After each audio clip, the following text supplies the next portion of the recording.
जय हिंद दोस्तों, welcome back to UP दृष्टिकोण। आज तारीख है 29 जनवरी, दिन बृहस्पतिवार।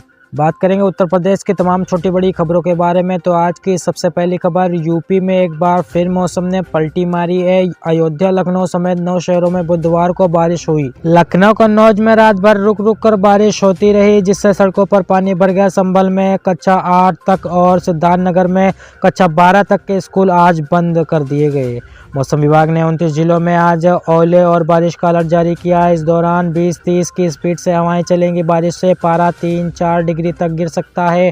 प्रदेश में बलिया सबसे ठंडा जिला रहा, यहाँ तापमान 6.1 डिग्री रिकॉर्ड किया गया। अगली खबर, प्रयागराज में मौसम का असर। एसआरएन में 3480 मरीज, अस्पतालों पर दबाव। प्रयागराज में मौसम में बदलाव के कारण सरकारी अस्पतालों में मरीज की लंबी कतारें लग रही हैं। मंगलवार को एसआरएन अस्पताल में सबसे अधिक 3480 मरीज आए। कुल 3 अस्पतालों में 7792 मरीजों ने ओपीडी सेवाएं ली। अगली खबर, दादरी के जंगल से चोरों ने किया तार चोरी। मुकदमा दर्ज कोतवाली हापुड़ के गांव दादरी में नलकूपों से विद्युत तार चोरी की घटनाएं बढ़ गई हैं। किसान परेशान हैं क्योंकि चोरी के कारण सिंचाई व्यवस्था ठप हो गई है। पुलिस ने मामला दर्ज कर जांच शुरू कर दी है और किसानों ने रात्रि गश्त बढ़ाने की मांग की। अगली खबर, शंकराचार्य ने बिना संगम स्नान माघ मेला छोड़ा।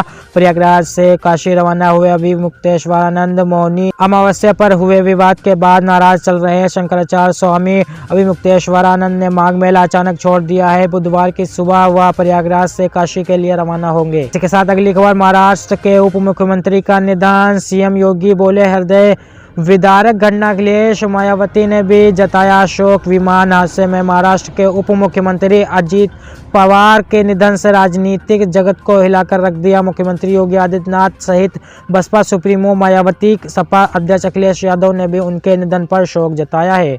अगली खबर, शहरी क्षेत्र में परिवहन व्यवस्था को आसान बनाएगी। 1225 एसी ई बसें बैठक में खरीद को दी मंजूरी। शहरी क्षेत्रों में परिवहन व्यवस्था को और सुदृढ़ किया जाएगा। इसके लिए सरकार ने 1225 नई वातानुकूलित इलेक्ट्रिक बसें खरीदने का फैसला किया है। साथ ही 16 नगर निगम वाले शहरों में पब्लिक चार्जिंग स्टेशन स्थापित करने और 15 शहरों में पहले से संचालित इलेक्ट्रिक बसों के लिए कार्बन क्रेडिट प्रोजेक्ट लागू करने का भी फैसला किया गया।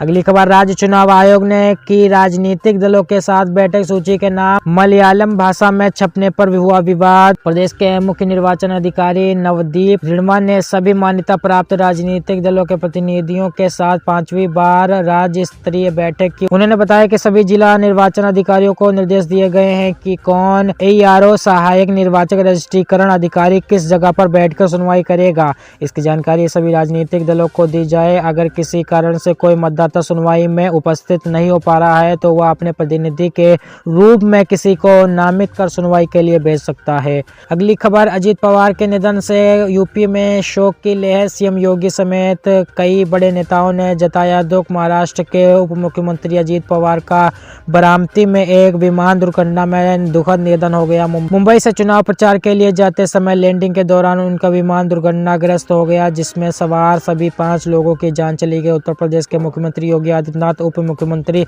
ब्रजेश पाठक और केशव प्रसाद मौर्य सहित कई नेताओं ने इस हृदय विदारक घटना पर गहरा शोक व्यक्त किया। अगली खबर, गोरखपुर में मतदाता सूची के विशेष गहन पुनरीक्षण अभियान में मतदाताओं की कम उपस्थिति चिंता का विषय बनी हुई है। नोटिस के बावजूद आधे से भी कम लोग सुनवाई में पहुंच रहे हैं और कई अमान्य दस्तावेजों के कारण लौट रहे हैं। 1.5 लाख से अधिक मतदाताओं की सुनवाई अभी बाकी है। डीएम ने मान्य प्रमाण पत्रों के साथ उपस्थित होने की अपील की है और 30-31 जनवरी बीएलओ बूथों पर उपलब्ध रहेंगे। अगली खबर, उन्नाव के असोहा क्षेत्र के गोकुलपुर गांव में 38 वर्षीय शिक्षा मित्र श्रीकांति की अज्ञात बदमाशों ने गोली मारकर हत्या कर दी। लोक शंका के लिए घर से बाहर निकली श्रीकांति को गोली लगी, जिससे उनकी मौके पर ही मौत हो गई। पति ओमकर ने अज्ञात लोगों के खिलाफ मुकदमा दर्ज कराया है।